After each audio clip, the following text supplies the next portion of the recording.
মাইটি Cape ভার্ডেকে 120 minute ধরে লড়াই করে আটকে দিল আর্জেন্টিনা।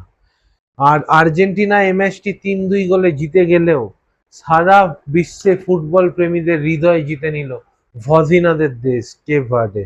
29 মিনিটের মাথায় লিসান্ড্রো মার্টিনেজের বাড়ানো বলে মেসি গোল করে এগিয়ে দেয় আর্জেন্টিনা। আর 53 মিনিটের মাথায় ডুয়ার্টের করা গোলে ম্যাচে ফেরে কেপ ভার্ডে। কেপ ভার্ডে বুঝতেই দিল না যে তারা বিশ্ব চ্যাম্পিয়নদের এগেনস্টে খেলছে। তারা 120 মিনিটে সমানে সমানে লড়ে গেল আর্জেন্টিনার সাথে। 92 মিনিটে লিজেন্ডো মার্টিনেজের করা গোলে যখন আর্জেন্টিনা 2-1 গোলে এগিয়ে যায়, তখন আমরা অনেকেই হয়তো ভেবেছিলাম ম্যাচটি এখানেই শেষ।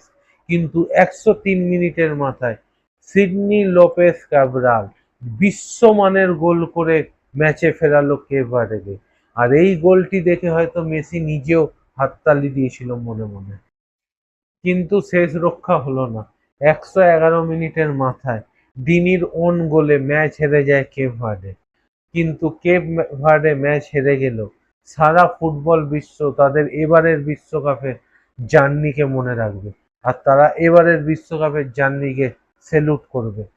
কারণ বিশ্বকাপে কেপ ভার্ডে শুধু আর্জেন্টিনার এগেনস্টে খেললো না, তারা রেফারির অনেক ভুল সিদ্ধান্তের বিরুদ্ধে খেলেছে, তারা ফিফার এগেনস্টে খেলেছে। ম্যাচ শেষে ফিফা প্রেসিডেন্ট বলছে সে ভয় পেয়ে গেছিল আর্জেন্টিনা ছিটকে যাবে, পরে অবশ্য আমি নিউট্রাল এটা বলে সে ড্যামেজ কন্ট্রোল করার চেষ্টা করেছে।